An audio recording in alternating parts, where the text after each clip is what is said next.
Jay Sekulow, Judge Denise Pirro, or Abrams, Senator Rand Paul, they'll all join us. But first, former National Security Advisor Susan Rice now responding to the bombshell reports that expose that she is the Obama administration official who requested that the names of Trump transition team members who were caught up in surveillance be unmasked. Now tonight we'll expose the Obama administration's sabotage, and that is tonight's very important opening monologue. We want to take you through this step by step because it's a huge scandal. Now, it started last month. Remember, President Trump, he sent out a tweet accusing the Obama administration of surveilling him during the election. Now, since then, we've been peeling away all the layers of the president's claim with the help of the investigative reporting from people like Sarah Carter and John Solomon. Now, first, Sarah and John uncovered the existence of an FBI investigation into a server being utilized at Trump Tower. They also discovered that a FISA warrant that allowed federal officials to capture Trump team communications existed prior to the president taking office. Then they revealed that high-ranking officials with direct access to President Obama may have had access to unmasked federal surveillance of Trump transition team members. This is all very important, and they may have briefed the president about this information. Then on March 22nd, House Intel Committee Chairman Devin Nunes, he revealed that he had seen reports that proved that President Trump and members of his transition team were in fact unmasked and that the intel had nothing to do with Russia. Now, last week we also uncovered video from March 2nd. Dr. Evelyn Farkas, very prominent Obama administration official, served in the administration only till 2015, encouraging her former colleagues and people on the Hill get as much intelligence as they can about the Trump team before they leave office. Watch this. I was urging my former colleagues and frankly speaking, the people on the Hill, it was more actually aimed at telling the Hill people, get as much information as you can, get as much intelligence as you can before President Obama leaves the administration, because I had a fear that somehow that information would disappear with the senior people who left. So it would be hidden away in the bureaucracy, that the Trump folks, if they found out how we knew what we knew about the Trump staff's dealing with Russians, that they would try to compromise those sources and methods, meaning we would no longer have access to that intelligence. So I became very worried because not enough was coming out into the open, and I knew that there was more. We have very good intelligence on Russia. So then I had talked to some of my former colleagues, and I knew that they were trying to also help get information to the Hill. They knew how we knew what we knew. Wow, pretty interesting. Now, Dr. Farkas, she was admitting there what? Surveillance took place of the Trump transition team, that there was unmasking of names, that there was also talk about leaking the information, which of course would be a felony. Now, Farkas then walked back those comments the day after we played them right here on this show, but the tape does not lie. But that's not all. Earlier today, Breitbart News, they unearthed a video from October 2016. Here's Dr. Farkas, where she even predicted the impeachment of Trump if he was elected. How would she possibly think this? Watch this. If Donald Trump were elected, I believe he'd be impeached pretty quickly, or somebody else would have to take over government. And I'm not even joking. What intelligence did she have to back that up? Now, yesterday we had multiple reports that revealed that Obama's national security advisor, Susan Rice, she was requesting that members of the Trump transition team, their names be unmasked in raw intelligence reports. Now, today, during an interview, she denied those claims. Shocking. What's this? There were occasions when I would receive a report in which a U.S. person was referred to, name not provided, just a U.S. person.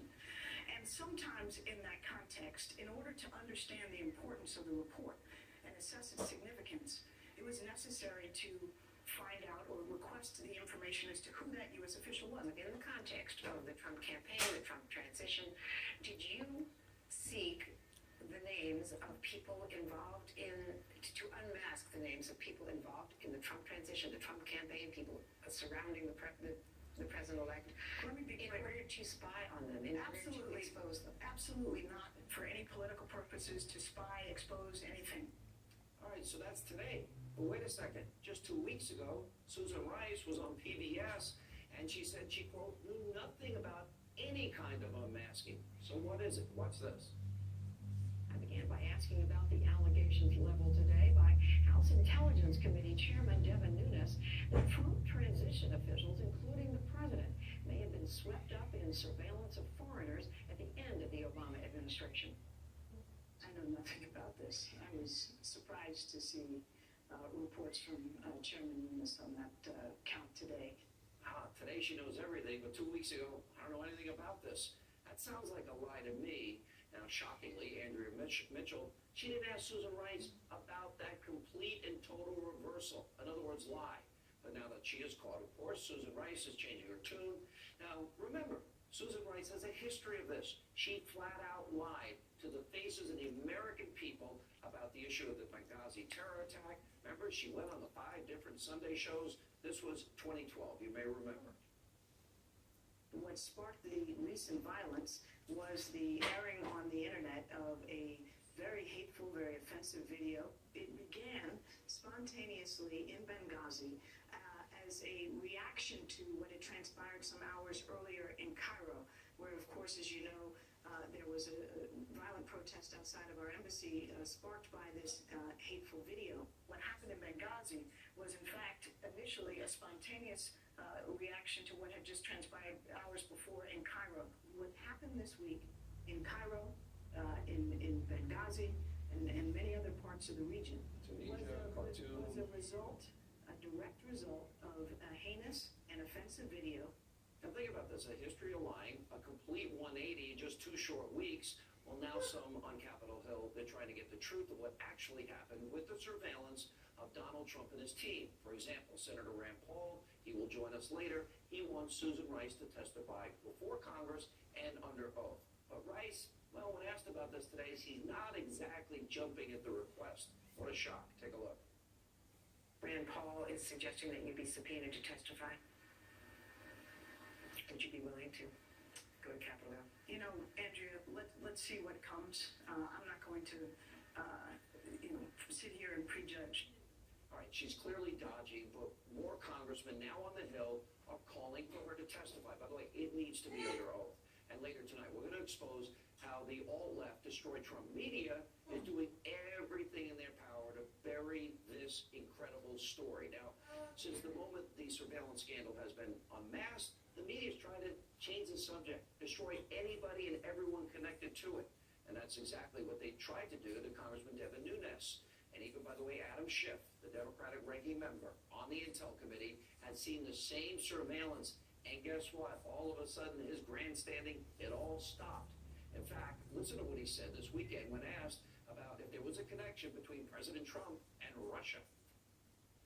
Can you say definitively that there was collusion? There were people affiliated with the Trump campaign who were working with Russians to time the release of damaging information about Hillary Clinton that had been hacked either from John Podesta or the DNC? I don't think we can say anything definitively at this point. We are still at the very early stage of the investigation.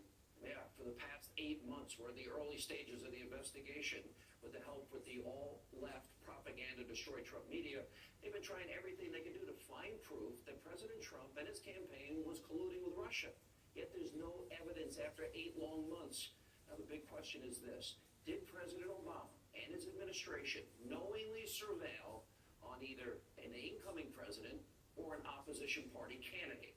Americans tonight are demanding answers to those questions, and we here on Hannity will demand it as well until we get them. Joining us now from the American Center for Law and Justice, Jay Sekulow, the host of Justice with Judge Jeanine Pirro, and of course, the host of the brand new show, You Are the Jury on Fox, Judge Jeanine Pirro. All right, so by trying to lay the history out here, give me any scenario under which Susan Rice, National Security Advisor, would specifically request raw intelligence unmasking. Let's say the intelligence was legitimate against Russia, China, Iran, doesn't matter. Okay, but Americans incidentally are caught up in a call. There's no warrant to listen to them. Right. It's supposed to be minimized, right, and their names never supposed to be revealed. Right. And so why is she unmasking those names? And that is precisely the issue that she has to be asked under oath. And I have to tell you, Sean, listening to your monologue, your ability to connect the dots is worthy of a veteran prosecutor. But there's another, and I'm really impressed. It was very well done, but there's another piece to it. whenever any witness takes a stand, and that witness has a history of being a liar, as Susan Rice has been with respect to Benghazi, with respect to Bo Bergdahl serving with honor and distinction, then a jury is entitled to take anything that she says with, with less than a grain of salt. Look at the contradiction from 2 weeks ago. From 2 weeks ago as well. And so any judge would say to a jury, in coming to the truth, this is not a person that you can really rely on.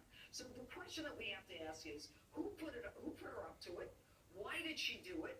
Did Obama know about it? Who did she share it with? Who did she share it with? Did she? Right. She the one who gave it to the Washington Post? And this woman has to be put under oath. We've got to get to the bottom of this, because if they can do it to the president or a president-elect, they're doing it to us all the time. Jay? Well, look, I think there's a couple things here. Number one, I mean, Susan Rice is like the liar in chief here. She would pass a lie detector test. She sold so many stories, she can't tell one from another. But here's the most significant aspect of this. What she said to Andrea Mitchell was not a denial of the unmasking, you noticed. She did not deny the unmasking. She actually acknowledged it. Exactly. So that's number She one. admits the unmasking of Number two, Michael Flynn. She, talked about it on a lot of occasions. Go ahead. Yeah. So then you look at what laws are being implicated here, and there are multiple felony counts. But let me give you one simple one. I mean, if she put this in motion, and this is what everybody needs to understand, but for Susan Rice unmasking this, if she didn't do this, none of this would have happened. She did it. She put this whole issue in play. If she was working with others, knowing that they were going to distribute it, week in and out or whatever she did it, that's a conspiracy under the espionage statutes. So it's very, very serious. And I'll tell you something. She's sending out tweets. She's sending all this information out. She's going out. She needs to hire a really good criminal defense lawyer really quickly. Now, she admitted because today. I think she's in serious trouble. She admitted the pace of surveilling Trump increased after the election. Which, That makes it worse. but this is more interesting. She admits the unmasking of General Flynn took place, but she says it wasn't political. How could it not be political, though? What else? Of course, we'll look at the time. Look, the judge knows that she's a judge. I've tried a lot of cases for over 37 years. You look at the timeline here. As the intelligence increase against the president and his associates, what starts to happen? It becomes more frequent. So this wasn't an incidental accident. Oh my goodness, I want to know who USA 1 is, U.S. person 1, and it's President Trump or President-elect Trump at that point, or one of his associates. But then she wants more. And then as it gets closer, it's more. So here's the political question. Why are we saying it's okay to be spying on, I don't even want to call it surveillance anymore, spying on the President-elect of the United States? Well, why is that okay? It's certainly not okay. You've got the making of a false statement, you've got espionage, you've got violations of the FISA Act. But I think what's significant here is the fact that if Obama knew about all this, nobody seemed to care. And this goes right to the timeline until it looked like, oh my God, they're taking him seriously. And now what we need to do is we got to stop. We got to get the dirt. We got to pass it around. And that's when they started. The bottom line here is, under the guise of national security, if they are masking only the conversations with Trump or Trump transition team members or then candidate Trump's team, that was specifically designed for political purposes, having nothing to do with national security. And that's what Dr. Farkas was doing too, Sean. If you listen to, and you've done a great job of laying this out. Dr. Farkas, who by the way also should be getting a criminal defense lawyer right away, what she said was in essence very clearly. She said it. We wanted to get this information out. She's talking to former colleagues. How is she getting that information? Who is we? Who is a part of the conspiracy now? They're acting in furtherance of the conspiracy. You have a group of individuals. You know what? I've been a prosecutor. I could do this. I'm going to say one last thing. For anybody to see this information, you got to know they have to go into a very secure area, and every single search they made is monitored, which means there is a fingerprint left behind on everything that was. Yeah, that's also why Congressman Schiff is right now. Adam Schiff is that's quiet. Point. He saw the data. He shut up. Absolutely. All right, guys. Thank you both. Coming up, more on tonight's big story: the surveillance, the spying on the Trump campaign. We'll get reaction from Laura Ingraham. That's next. Also later, here you have the alt-left destroy Trump media. They are distorting these explosive reports, covering for the Obama administration and covering for Susan Rice. We'll get reaction tonight from Rick Grinnell and Cheryl Atkinson, and then later Senator Rand Paul, who wants to put Susan Rice under oath, will